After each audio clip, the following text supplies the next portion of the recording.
जैसी आर्गन की आखिरी रोशनी निगाहों से ओझल हुई तो लॉरेन याद आ गई। अजीब सा एहसास हुआ था दिल के किसी गोशे में।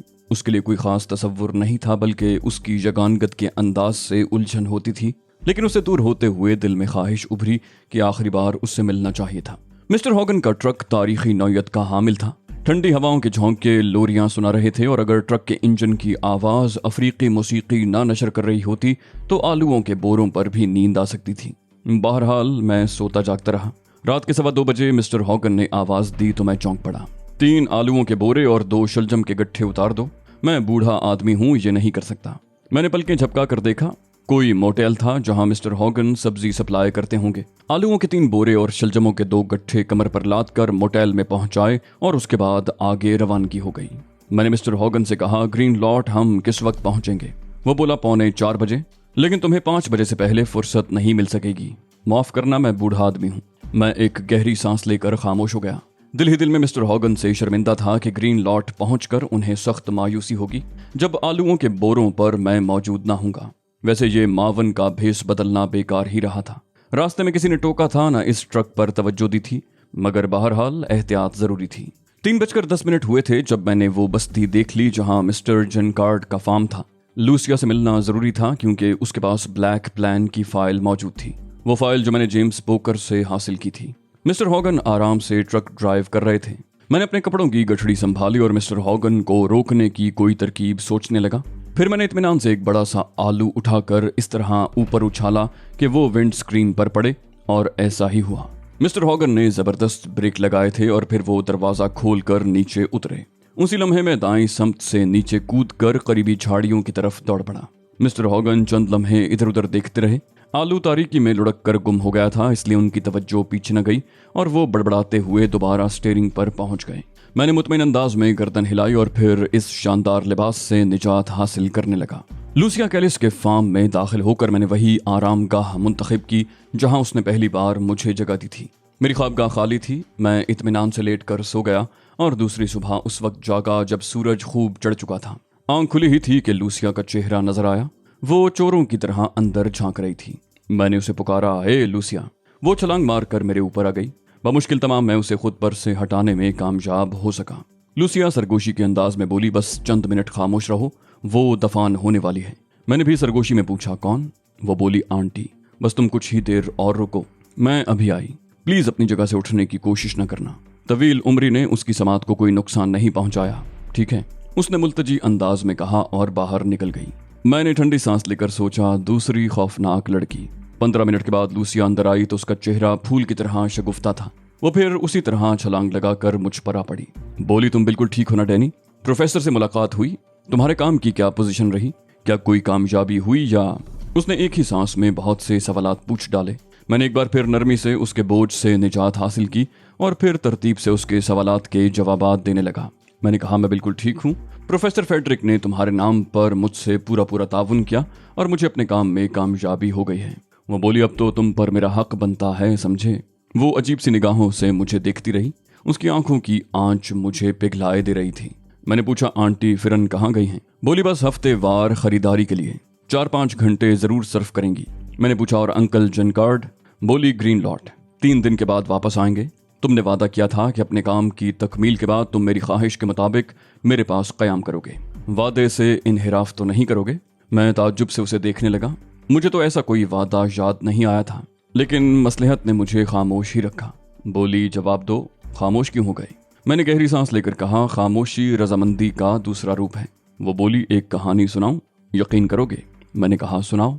बोली, तुम्हारे जाने के बाद मैं तुम्हारे बारे में बहुत कुछ सोचती रही। मैंने बारहा आईने में खुद को देखा। आईने ने मुझे बताया कि अब मैं कोई नौखेज कली नहीं हूँ। मेरी आगे बढ़ती हुई उम्र मुझे आंटी फिरन के रास्ते पर ले जा रही है। मैंने अपनी जिंदगी की महरूमियों का जायजा लिया तो मुझे अपने इर्द गिर्द बेशुमार लाशें नजर आईं। तब मैंने अपनी सोच के रास्ते बदल दिए और उसने लगावट की निगाह से मुझे देखा। फिर बोली, और मैं बेचैनी से तुम्हारी वापसी का इंतजार करने लगी। रात को मैं ये सोचते सोचते सोई थी कि सुबह को जब मैं जागूंगी तो तुम मुझे यहीं सोए हुए नजर आओगे, और मैं इसी सोच में डूबी नींद भरी आंखें लिए तुम्हें देखने आई थी। तुम सो रहे थे। क्या ख्वाब की इस सच्ची ताबीर की मुसर्रत का तुम अंदाजा कर सकते हो? मैंने खौफजदा अंदाज में कहा, हाँ मुझे अंदाजा है। बोली, ओ डैनी, मैं बहुत खुश हूँ। अभी मैं आंटी को तुम्हारे बारे में नहीं बताऊंगी, कई दिन तक नहीं बताऊंगी। हम लोग दिल खोल कर साथ रहेंगे, अपने बारे में फैसले करेंगे, फिर मैं पूरे एतमाद से तुम्हारे बारे में अंकल जनकार्ड से गुफ्तगू करूंगी। मैंने जवाब दिया, जैसा तुम पसंद करो। मुझे अंदाजा हो गया था कि उसे समझा कोई कोशिश कारगर नहीं होगी। अच्छी खासी पुख्ताकार होने के बावजूद वो गलत फैसले करने की आदी है। उसे खुद ही सोच लेना चाहिए था कि मैं किन हालात में उस तक पहुंचा हूं, और जाहिर है खुद को उसके लिए वक्फ करने तो मैं नहीं आया था। उसने कहा, मैं अभी आई, और बाहर निकल गई। थोड़ी देर के बाद वो नाश्ते की ट्रे उठाए अंदर आई। नाश्ते के दौरान उसने प्रोफेसर फेडरिक के बारे में पूछा, मेरी कामयाबी के बारे में सवालात किए, और मैंने रवा रवी में उससे फाइल के बारे में पूछ लिया। बोली, मैंने पूरी हिफाजत से रखी हुई है। मैंने कहा, मुझे दे दो, थोड़ी देर उस पर काम करूंगा। वो बोली, अभी नहीं, जब आंटी आ जाएंगी तब दूंगी, लेकिन रात से पहले फारिग हो जाना। मैंने कहा, यकीनन। बदबख्त आंटी वाकई 5 घंटे के बाद वापस आई थी, और उन 5 घंटों में मुझ पर जो बीती उसका तस्करा मुमकिन नहीं। सब कुछ बर्दाश्त करना पड़ा क्योंकि ब्लैक प्लान फाइल उसके पास थी, वरना शायद मैं बूढ़े हॉगन के साथ सीधा ग्रीन लॉट पहुंच जाता।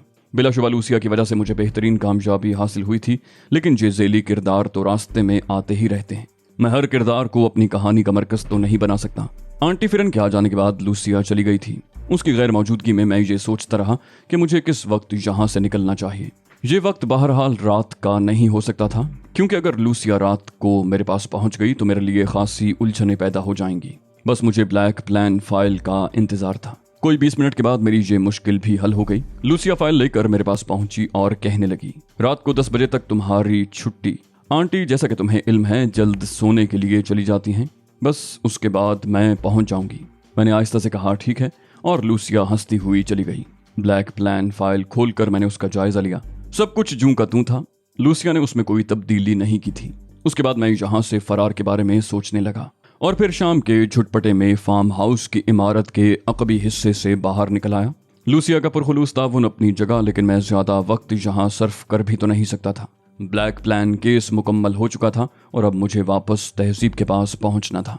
ग्रीन लॉट और उसके बाद वापस अपने मस्कन तक पहुंचने में मुझे कोई बड़ी दुश्वारी नहीं हुई। अलबत्ता एहतियात का दामन मैंने किसी मोड़ पर भी नहीं छोड़ा था, और खुद को नुमायां होने से हर जगह बचाया था। फिर शहर में पहुंचने के बाद मैंने अपने ठिकाने का रुख किया। उस वक्त मेरा दिल किसी कदर धड़क रहा था। इस दौरान तहजीब मैल्कम एक्स से बिल्कुल ही लाताल्लुक रहा। उसे यहीं छोड़ गया था क्योंकि उसके अलावा और कोई चाराए कार नहीं था। लेकिन अब दिल में ये वसवसे उठ रहे थे कि कहीं वो किसी आफत का शिकार न हो गई हो। धड़कते दिल के साथ उस इमारत में दाखिल हुआ जो मिस्टर जोशू की इनायत से मुझे मिली थी, लेकिन जहां मैंने अपने तौर पर कुछ तब्दीलियां कर ली। यानी मिस्टर जोशू का फ्लैट भी हमारे पास मौजूद था, मगर तहजीब अब दूसरे फ्लैट में मुकीम थी। उस दूसरे फ्लैट के दरवाजे पर पहुंचकर मैंने धड़कते दिल के साथ कॉल बेल पर उंगली रख दी। अपने तौर पर होशियार भी था, इस तसव्वुर के तहत कि कहीं कोई हादसा न पेश आ जाए। अंदर से दरवाजा खोला गया और फिर किसी ने बाहर झांका। खमीदा कमर की एक बूढ़ी औरत थी जिसके सर के सारे बाल सफेद हो चुके थे। चेहरा मासूम बच्चियों की तरह था। उसने बाहर झांका और मैं उसके अकब का जायजा लेने लगा। मेरी निगाह तहजीब को तलाश कर रही थी। उसी वक्त उसकी खरखराती आवाज उभरी, किससे मिलना है? एक लम्हे के लिए मैं साकित रह गया था। फिर मैंने धड़कते दिल के साथ कहा, यहाँ मिसेज। उसने कहा, ओ मैं समझ गई, आ जाओ, अंदर आ जाओ। और मैं एक लम्हा खामोश रहने के बाद अंदर दाखिल हो गया। बूढ़ी औरत ने दरवाजा बंद कर दिया और मैं ये अंदाजा लगाने की कोशिश करने लगा कि ये बूढ़ी कौन है। क्या तहजीब मैल्कम एक्स ने इसे अपनी मावन के तौर पर रख छोड़ा है? मेरी निगाहें चारों तरफ भटकने लगी। फ्लैट जूं का तूं था। बूढ़ी दोनों हाथ कमर पर रखे हुए खड़ी हुई थी। बोली, परेशान क्यों हो गए? आओ बैठ जाओ। तुम्हें मिसेज डोनिया मैक से मिलना है ना? मैंने घबराए हुए अंदाज में कहा, डोनिया मैक? बूढ़ी आंखें बंद करके हंसने लगी। फिर बोली, उसके सारे ही मिलने वाले खब्तुल हवास होते हैं, सबके सब उल्टी सीधी बातें करते हैं। उससे मिलने आते हैं लेकिन यहाँ आने के बाद बेवकूफ़ों की तरह खड़े हो जाते हैं। ऐसा क्यों है? मैंने कहा, मैडम, मेरा मतलब है मैडम डोनिया मैक यानी मिसेस डोनिया मैक इस वक्त कहाँ हैं? बोली, कौन जानता है उनके बारे में? भला कौन जान सकता है। बैठो। मैं तन्हा बोर हो रही थी और दुआएं मांग रही थी कि कोई आ जाए ताकि थोड़ी देर उससे बातें ही कर सकूं। तुम आ गए हो तो बैठो। क्या नाम है तुम्हारा और उससे क्यों मिलना चाहते हो? मैं परेशानी से सर खुजाने लगा। बार बार मेरी निगाहें भटकने लगती थीं। तहजीब मैल्कम एक्स कहाँ गई? और जब मेरी परेशानी उरूज पर पहुंच गई तो मैं वापसी के लिए कदम बढ़ाता हुआ बोला, मिसेस डोनिया मैक से कहना कि उनका दोस्त डैनी विल्सन उनसे मिलने आया था। मैं वापसी के लिए पलटा तो बूढ़ी ने आगे बढ़कर मेरा बाजू पकड़ लिया। बोली, मैं तुमसे कह रही हूँ कि थोड़ी देर बैठकर मुझसे बातें करो। मैं बोर हो रही हूँ और तुम वापस जा रहे हो। मैंने कहा नहीं मोहतरमा, मैं मसरूफ हूँ। बूढ़ी ने मेरी आस्तीन पकड़कर मुझे जोर से झटका दिया। बोली नहीं जा सकते। कैसे जा सकते हो तुम? जब मैं कह रही हूँ तो तुम्हें बैठना होगा। और दफतन ही मेरे जहन में एक ख्याल उभरा। मैंने चौंक कर बूढ़ी की शक्ल देखी और एक बार फिर परेशान हो गया। सवाल ही पैदा नहीं होता था। ये मेकअप नहीं था, यकीनी तौर पर यह मेकअप नहीं था। उसकी उम्र उसके हर अंदाज से झलकती थी। बूढ़ी ने एक बार फिर मुझे बिठा दिया और खुद भी हंसती हुई दूसरे सोफे पर बैठ गई। उसके बाद वो किसी कदर बदली हुई आवाज में बोली और मैं चौंक पड़ा। उसने कहा, बस देख लिया अली यार खान साहब, देख लिया आपको। मैं मुतहय्यराना अंदाज में खड़ा हो गया और फिर अपने जज्बात पर काबू न रख सका। मैंने दांत पीसते हुए कहा, क्या कहूँ तुम्हें, क्या कहूँ? दिल चाह रहा है कि तहजीब अपने चेहरे से मेकअप मास्क उतार रही थी। उसने बूढ़ी औरत का मेकअप उतार कर एक तरफ रख दिया। हाथों और पैरों तक पर मेकअप किया गया था, जिसकी वजह से उसका पूरा बदन छुरियों ज़दा महसूस होता था। बिलाशुबा उस शानदार मेकअप की जितनी भी दाद दी जाती कम थी। मैं मोहब्बत भरी निगाहों से अपनी तहजीब को देखता रहा। छुरियों ज़दा मेकअप उतारने के बाद निखरी निखरी तहजीब मेरे सामने थी और मेरी निगाहों में उसके लिए शौक के जज्बात उभर रहे थे। तहजीब को खुश खुरम और पुरसुकून पाकर मुझे दिली मुसरत हुई और चंद लम्हों के लिए मैं जज्बाती हो गया। तहजीब ने फिर उसी बूढ़ी आवाज में कहा, खुद को काबू में रखो नौजवान। मैडम डोनिया मैक तुम्हें इस हालत में देखेंगी तो क्या कहेंगी? मैंने कहा, तहजीब तुम बहुत संगदिल हो। मैं न जाने क्या क्या वसवसे दिल में लिए यहाँ आया था, तुम्हारे लिए कितना परेशान था और तुम्हें ऐसे वक्त में ये शरारत सूझी। तहजीब ने बदस्तूर शरारत से पूछा, क्या क्या वसवसे थे? मैंने कहा, बस सोचता रहा कि तुम न जाने किस हाल में हो, मेरे पीछे मालूम नहीं तुम पर क्या गुजरी हो। बोली, मुझ पर एतमाद नहीं था। मैंने कहा, बहुत एतमाद है तहजीब, एतमाद ना होता तो तुम्हें तनहा छोड़कर कभी जाता ही नहीं। बहरहाल कोई उलझन तो पेश नहीं आई। उसने मुख्तसरन कहा, हाँ पेश आई। मैंने चौंक कर कहा, वो क्या?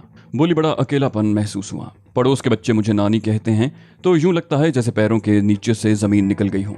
बस इसके अलावा और कोई उलझन नहीं पेश आई। मैंने पूछा, मिस्टर जोशू से मुलाकात हुई? बोली, बिल्कुल नहीं, बस 2 बार फोन पर उन्हें खैरियत की इत्तला दी थी। वैसे मेरी निगरानी मुसलसल की जाती रही है। मेरा मतलब है जोशू के आदमी मेरी तरफ से मुस्तैद रहे हैं। मैंने कहा, जोशू हमारा बड़ा मोहसिन है। वैसे ये मेकअप किसने किया? बोली, मैंने खुद, बस यही मुनासिब ख्याल किया था और तुमसे दूर रहकर वैसे भी बुढ़ापे का एहसास होता था। मैंने कहा, मेरी कुर्बत भी तो तुम्हें जवान नहीं करती। तहजीब से उसकी शरारत का बदला लिया। वो बुरी तरह झेम गई। उसने मौजू बदलने के लिए कहा, तुम्हारे चेहरे का सुकून बताता है कि कामरान लौटे हो। क्या तुम्हें अपने मकसद में कामयाबी हुई? मैंने कहा, तुमने खुदा से दुआ की थी मेरे लिए? बोली, हाँ हाँ, क्यों नहीं, बहुत। मैंने कहा, बस तो साबित हुआ कि हसीनों की दुआ फौरन कबूल हो जाती है। ये ब्लैक प्लान फाइल है और ये खुफिया मंसूबा जो बारबिन वाइको की तहवील में था। मैंने गठड़ी से माइक्रोफिल्मों के रोल निकालकर तहजीब के सामने डाल दिए और तहजीब हैरत और मुसर्रत से एक एक चीज देखने लगी। बोली, बहुत मुश्किलात पेश आई होंगी?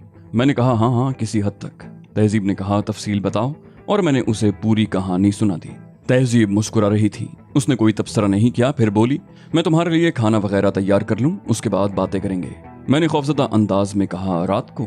बोली, क्या मतलब? मैंने कहा, बस रात के तसव्वुर से खौफ आने लगता है। बड़ा दहशतनाक लफ्ज बन गया है मेरे लिए। बोली, बेचारी लूसिया का मजाक उड़ा रहे हो। कितनी दिल बर्दाश्ता हुई होगी तुम्हारी गुमशुदगी पर। अब शायद वो जिंदगी भर किसी की तरफ मुतवज्जे नहीं होगी। मैंने कहा, मैं भी मजबूर था तहजीब, क्या करता उसके लिए तुम ही बताओ। उसने कहा, तुम नहा लो, और ये कहकर वो बाहर निकल गई। खाने की मेज पर मैंने उससे पूछा, ये डोनिया मैक क्या है? बोली, एक फर्जी नाम, सब मुझे उसकी मुलाजमा की हैसियत से जानते हैं, उसे किसी ने नहीं देखा। मैंने कहा, मेरी क्या गुंजाइश होगी? बोली, बूढ़े मिस्टर जैगर जो लास वेगस गए हुए थे। मैंने पूछा, तुम्हारे कौन हैं? बोली, शौहर। मैंने हंसते हुए कहा, खुदा का शुक्र है हमने अपनी इज़्दिवाजी जिंदगी की इब्तिदा बुढ़ापे से की है। उसके बाद हम कुछ देर तक इधर उधर की बातें करते रहे। मकसद सिर्फ ज़हनी तफरी था। फिर तहजीब ने पूछा, तुम ब्लैक प्लान से पूरी तरह वाकिफ हो चुके हो? मैंने कहा, हाँ, ये खौफनाक मंसूबा है। अब एक मुश्किल मरहला ये दरपेश है तहजीब कि हम ये सब कुछ बैरूत किस तरह पहुंचाएं। अभी हार्वर्ड अंधेरे में है, लेकिन वो जितना बड़ा शैतान है उससे ये बैद नहीं कि हकीकत से वाकिफ हो जाए। इससे कबल कि वो हमारे रास्ते बंद करे, बैरूत को इस मंसूबे से आगाह होना चाहिए। बोली, क्या हमें बैरूत जाना होगा? मैंने कहा, यह भी मुमकिन नहीं। वो बोली, मिस्टर जोशू? मैंने कहा, कतई नामुनासिब रहेंगे। इस वक्त वो हार्वर्ड की तवज्जो का मरकज हैं और हार्वर्ड ये जानने के बाद कि मैं यहाँ मौजूद हूँ न जाने क्या कुछ कर चुका होगा। मिस्टर जोशू को मैं खतरे में नहीं डाल सकता। कुछ और ही करना होगा। वो बोली, मसलन? मैंने कहा, मैं मिस्टर जोशू से बात करूंगा, मुमकिन है वो किसी गैर मुतल्लिक आदमी के जरिए ये काम करवा दें, अभी हमारे पास वक्त है। तहजीब खामोशी से कुछ सोचती रही। मैंने कहा, इस दौरान अखबारात देखती रही हो? बोली, हाँ। मैंने पूछा, कोई खास खबर? बोली, नहीं, यूं लगता है जैसे अखबारात को इस सिलसिले में खुसूसी तौर पर खामोश रहने की हिदायत की गई हो। हाँ, माइकल जोशर की मौत की खबर जरूर छपी थी, लेकिन उनका हार्ट फेल हो गया था। मैंने मानी खेज लहजे में कहा, ओह, इससे ज्यादा वो क्या कर सकते थे। दूसरे दिन सुबह तहजीब ने नाश्ते की मेज पर कहा, अली, मैंने एक तरकीब सोची है, तुमसे मशवरा करना है। मैंने पूछा, किस बारे में? बोली, ब्लैक प्लान बैरूत पहुंचाने के सिलसिले में। मैंने पूछा, क्या तजवीज है? बोली, जो कुछ मैं कहूँ उसे महसूस न करना अली। तंजीम ने तुम्हारे सिलसिले में उन जज्बात का इजहार नहीं किया जो करना चाहिए था। तुम्हारी जगह कोई और होता तो बददिल होकर अपने रास्ते तब्दील कर देता, लेकिन तुम बहुत आला ज़र्फ इंसान हो और सिर्फ अपने मकसद की तकमील पर नजर रखते हो। क्या इससे इख्तिलाफ करते हो तुम? मैंने कहा, नहीं, ये हकीकत है तहजीब, तुम जानती हो। बोली, हम जो कुछ कर रहे हैं अली, इस तगोदौ में सिर्फ हमारे नेक जज्बात का दखल है, किसी की खुशनूदी हमें मकसूद नहीं। मैंने कहा, दुरुस्त, बिल्कुल दुरुस्त। वो बोली, फिर क्या जरूरी है कि ये सब कुछ हम बैरूत भेजें? मैंने ताजुब से कहा, क्या मतलब? बोली, मकसद ब्लैक प्लान को नाकाम बनाना ही तो है। मैंने कहा, बिल्कुल। बोली, अगर ये पूरा प्लान मंजर-ए-आम पर आ जाए तो खुद ब खुद नाकाम हो जाएगा, हुकूमतें और मुतल्लिका लोग इससे वाकिफ हो जाएंगे, उसके बाद इस पर अमल का सवाल ही पैदा नहीं होता। मैं चौंक पड़ा। तहजीब ने एक माकूल बात कही थी, यकीनन ये इस मसले का बेहतरीन हल था। मैंने कहा, लेकिन ये मंजर-ए-आम पर किस तरह आएगा? वो बोली, अखबारात के जरिए। मैंने उलझे हुए अंदाज में कहा, क्या ये मुमकिन है? बोली, इसके लिए मैंने क्राइम इंटरनेशनल का इंतखाब किया है। ये अखबार अमेरिका, फ्रांस और बरतानिया से बैक वक्त शाया होता है। मैंने तीनों जगह के अखबारात तो नहीं देखे, अगर तीनों में एक ही मवाद थोड़ी बहुत रद्दोबदल के साथ शाया हो जाए तो हमारा काम शानदार तौर पर हो सकता है। मैंने कहा, मगर ये सब कुछ आसान नहीं होगा तहजीब। उसने बड़े एतमाद से कहा, हरगिज नहीं। ये किसने कहा कि आसान होगा? हम आसान जिंदगी गुजारने के ख्वाहिशमंद हैं क्या अली? मैं पुरख्याल अंदाज में तहजीब की शक्ल देख रहा था। फिर मैंने कहा, तुम्हारी तजवीज़ जानदार है, इस बात का तो मैं कायल हो गया हूँ। बिलाशुबा अगर ब्लैक प्लान के बारे में तफसीलात अखबारात में शाया हो जाएं तो ये खुद ब खुद नाकाम हो जाता है। न सिर्फ नाकाम हो जाता है बल्कि इन दस्तावेजात की अशात बड़ी तहलका खेज होगी। इसके लिए तुमने जिस जहानत से क्राइम इंटरनेशनल का इंतखाब किया है वो भी काबिल तहसीन है, लेकिन हम अखबार को उसके लिए मजबूर कैसे कर सकते हैं, ये सोचना है। यूं करो तहजीब, तुम अपने तौर पर इस प्रोग्राम को तरतीब दो, मैं अपने तौर पर गौर व फिक्र करता हूँ। उसके बाद हम अपनी अपनी तजावीज़ एक दूसरे के सामने रखेंगे और उन पर बहस करेंगे। वो बोली, तो फिर ये काम फौरन शुरू हो जाना चाहिए। मैंने कहा, बिल्कुल। मैं और तहजीब अलग अलग कमरों में बंद हो गए। दोपहर के खाने पर तहजीब ने मुझे चौंका दिया। बोली, मैंने पूरा प्रोग्राम तरतीब दे लिया है। मैंने कहा, बहुत खूब, तो खाने के बाद हम इस पर गुफ्तगू करेंगे। हम दोनों बहुत पुरजोश थे।